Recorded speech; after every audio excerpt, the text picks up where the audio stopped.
আসসালামু আলাইকুম রহমতুল্লাহ বরকাত। মেঘ বৃষ্টি বলাই ও বন্যা পরিস্থিতি নিয়ে যে দুঃসংবাদ দিল বাংলাদেশ আবহাওয়া অধিদপ্তর। এদিকে বাংলাদেশের 64 জেলায় 8টি বিভাগে বৃষ্টিপাতের সম্ভাবনা রয়েছে। তবে খুলনা, বরিশাল, চট্টগ্রাম, ময়মনসিংহ, ঢাকা, রাজশাহী বিভাগে ব্যাপক বৃষ্টি, এলোমেলো ও বিক্ষিপ্ত আকারে বৃষ্টিপাতের সম্ভাবনা রয়েছে। আগামী এক সপ্তাহ নাগাদ এই বৃষ্টি চলমান থাকবে এবং জুলাই মাসের শেষ নাগাদও বৃষ্টি চলমান থাকার আহ্বান জানানো হয়েছে। বাংলাদেশের 18 থেকে 22টি জেলায় বন্যা হয়েছে। পদ্মা, মেঘনা, যমুনা, সুরমা, তিস্তার পানি বৃদ্ধি পায়, নিম্নাঞ্চল প্লাবিত হয়েছে।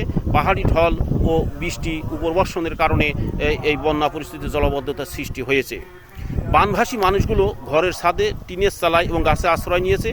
সরকারিভাবে ত্রাণ সামগ্রী বিতরণ অব্যাহত আছে, যদিও দুর্গম এলাকায় পৌঁছাতে দেরি হওয়ার কারণে ও খাবার কারণে তারা মানবতার জীবনযাপন করছে। চট্টগ্রামে বাঁশখালীতে ব্যাপক বৃষ্টি জলবদ্ধতা হয়েছে ও ফসলের ক্ষতি হয়েছে।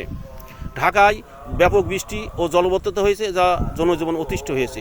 বাংলাদেশের 14 থেকে 24 বছরের ছেলেরা অতি দ্রুত মোটরসাইকেল চালায়, যা 100 থেকে 150 কিলো যাওয়ার সময় তারা নিয়ন্ত্রণ হারিয়ে নিজেই অ্যাক্সিডেন্ট করে এবং বাস ট্রাকের সাথে যখন অ্যাক্সিডেন্ট করে তখন জায়গায় নিহত হয় এবং গাড়িগুলো ভাঙে মিসমার হয়ে যায়। এতে করে ফিটনেসবিহীন গাড়ি পরিচালনা করে ও প্রশাসনকে তোয়াক্কা না করা এবং ট্রাফিক সিগন্যাল অমান্য করার কারণে এই দুর্ঘটনা ঘটে থাকে। যখনই দেখব যে দ্রুত গতিতে মোটরসাইকেল পরিচালনা করছে, তখন আমরা ধরে আইনের আশ্রয় নেওয়ার আহ্বান জানানো হয়েছে। ডোনাল্ড ট্রাম্প মনে করেছিল ইরানকে আক্রমণ করে তাদের রাষ্ট্রকে দখল করা, কিন্তু এখন যুদ্ধ পরিচালনা করতে পারছে না। ইরান তাদের সস্তা মিসাইল দিয়ে আমেরিকার সমস্ত ঘাঁটিগুলো ধ্বংস করে দিয়েছে এবং ইসরায়েলের শহরগুলো সস্তা মিসাইল দিয়ে ধ্বংস করেছে।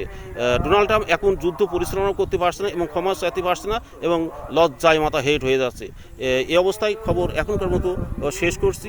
এসকে নিউজ 24 সাব্বির আহমেদ রিন্টুর সহযোগিতায় খবরটি প্রচার করা হলো।